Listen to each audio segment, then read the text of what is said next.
ओम नमो भगवते वासुदेवाय।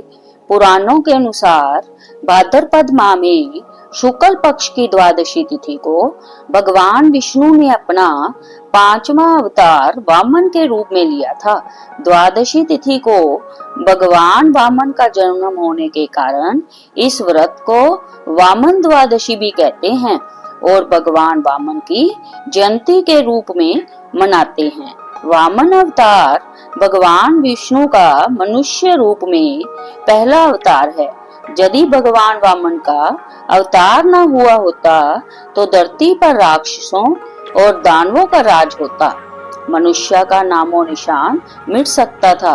मान्यता है कि वामन द्वादशी व्रत के दिन इस व्रत की कथा को पढ़ने और सुनने से इंद्र के समान धन और ऐश्वर्य की प्राप्ति होती है। आइए सुनते हैं वामन द्वादशी व्रत कथा। एक बार दैत्य राज बलि ने इंद्र को परास्त कर स्वर्ग सहित तीनों लोकों पर अधिकार कर लिया।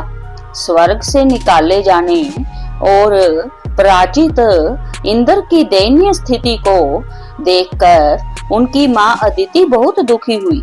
उन्होंने अपने पुत्र के उद्धार के लिए विष्णु की आराधना की। इससे प्रसन्न होकर विष्णु प्रकट होकर बोले, हे देवी, चिंता मत कीजिए, मैं आपके पुत्र के रूप में जन्म लेकर इंद्र को उसका खोया हुआ सम्मान, राज्य और स्वर्ग दिलाऊंगा।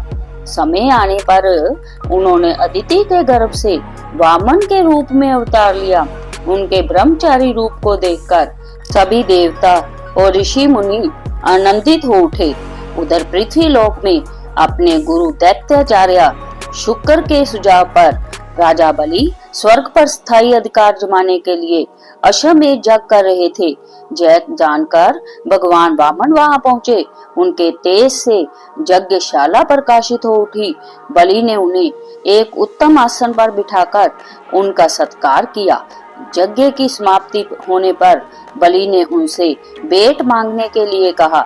इस पर भगवान वामन चुप रहे, लेकिन जब बलि उनके पीछे पड़ गया तो उन्होंने कहा, हे दानवीर राजन, मैं दक्षिणा में 3 पग भूमि मांगना चाहता हूँ, क्योंकि मेरे पास इतनी भूमि नहीं है कि जहाँ पर मैं बैठकर भक्ति कर सकूं। राजा बलि ने उनसे और अधिक मांगने का आग्रह किया, लेकिन वामन अपनी बात पर अड़े रहे। इस पर बलि ने हाथ में जल लेकर 3 पग भूमि देने का संकल्प ले लिया। राजा बलि के संकल्प पूरा होते ही भगवान वामन का आकार बढ़ना शुरू हो गया। भगवान वामन ने अपना विराट आकार ले लिया।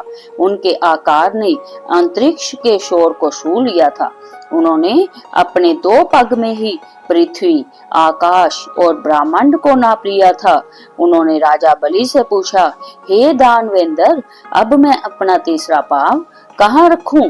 इस पर राजा बलि ने भगवान वामन को प्रणाम करते हुए कहा, हे प्रभु, संपत्ति का स्वामी संपत्ति से बड़ा होता है। आप अपना तीसरा पग मेरे सिर पर रखें। भगवान वामन ने ऐसा ही किया और राजा बलि के सिर पर पांव रखकर उसे पाताल लोक भेज दिया। सब कुछ गवा चुके बलि को अपने वचन से ना फिरते देख भगवान वामन प्रसन्न हो गए। उन्होंने राजा बलि को पाताल का अधिपति बना दिया और तीनों लोकों को उनके भय से मुक्ति दिलाई। जय श्री हरि विष्णु।